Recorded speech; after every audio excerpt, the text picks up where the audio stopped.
Con profondo dolore devo annunciare la morte del nostro Santo Padre Francesco.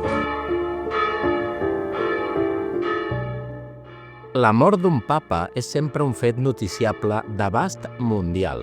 Al marge que hagin sigut pontificats llargs o curts, no passa cada dia que es produeixi un canvi de mans al capdavant de l'Església Catòlica.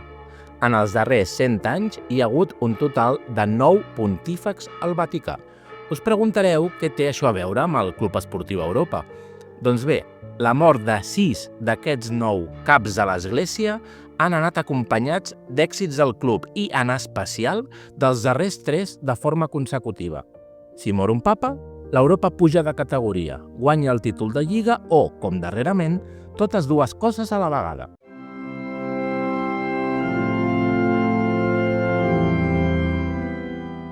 Comencem pel principi. I la primera vegada que la mort d'un governant de la Barca de Sant Pere va coincidir amb un èxit de l'Europa. De fet, amb l'èxit més gran de la seva història. El 1922 moria Giacomo Paolo Giovanni Battista della Chiesa, o, el que és el mateix, el papa Benet XV.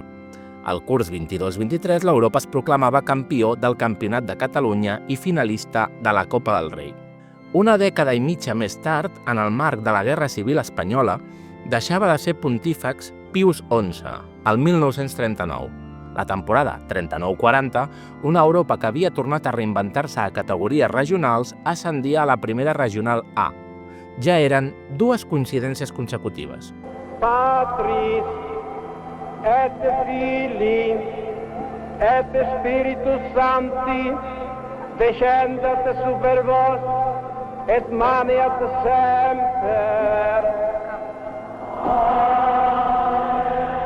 Una de les casualitats més sonades va tenir lloc la temporada 62-63, la de l'ascens a l'Europa a la segona divisió, a la categoria de plata del futbol professional estatal.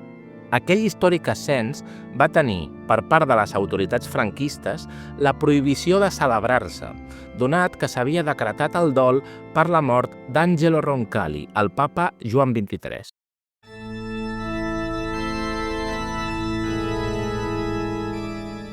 Fem ara un salt al segle XXI.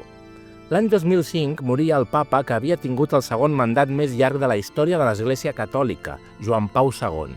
Alle 21:37 il nostro amatissimo Santo Padre Giovanni Paolo II è tornato alla casa del Padre. Aquella temporada, una Europa que havia caigut de tercera a primera catalana recuperava la categoria i ascendia un any després del seu descens.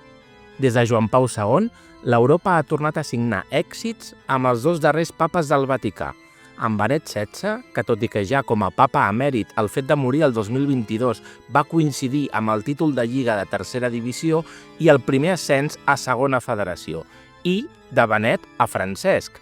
Dies després de la mort del primer papa llatinoamericà de la història, l'Europa assolia a Elx el títol de Lliga de segona federació i l'ascens a la nova categoria de bronze del futbol. I final del partit. En aquests moments arribarà la notícia i aquí ho teniu. Bogeria de l'Europa. El Club Esportiu Europa és campió de Lliga. Seguiran coincidint els èxits de l'escapulari blau amb el canvi de papa al Vaticà? No ho sabem, però de ben segur que tornarem a pensar automàticament en l'Europa quan, des del balcó de la plaça de Sant Pere, tornem a escoltar aquesta frase. Annuncio vobis gaudium magnum. Habemus papam.